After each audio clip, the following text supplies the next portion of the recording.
नमस्कार मंडळी. आपला पूज्य पुरुषोत्तम दारव्हेकर स्मृती साहित्य अभिवाचन महोत्सव यावेळेला खूप छान तऱ्हेनं सुरू आहे.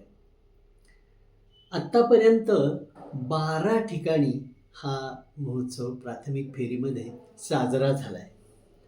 लातूर, कल्याण, नांदेड, चाळीसगाव, नाशिक, मुंबई, पुणे, निगडी, संभाजीनगर, सोलापूर, सांगली आणि कोल्हापूर म्हणजे या सगळ्या ठिकाणी हा महोत्सव ऑलरेडी साजरा झालेला आहे.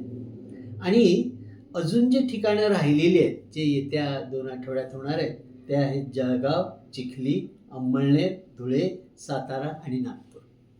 असा एकूण 18 ठिकाणी हा महोत्सव प्राथमिक फेरीच्या स्वरूपात सगळीकडे साजरा होतोय.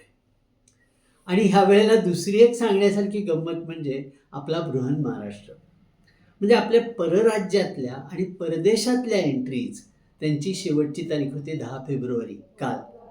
आणि तुम्हाला सांगायला मला आनंद वाटतो, या फेरीमध्ये सुद्धा 10 प्रवेशिका एकूण आलेल्या आहेत आणि वेगवेगळ्या ठिकाणाहून आल्या आहेत बरं का.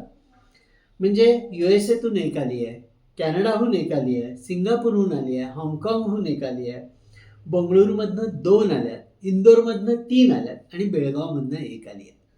तर अशा ह्या 10 प्रवेशिका परराज्यातून आणि परदेशातून आलेल्या आहेत.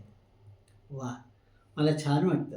अभिवचन हा कला प्रकार सगळीकडे पोहोचवण्याचा जो रंगगंध कला सप्तन्यासचा गेले 23 वर्षाचा प्रयत्न आहे, तो आता परदेशातही बऱ्या प्रकारे वेगवेगळ्या ठिकाणी पोहोचतोय.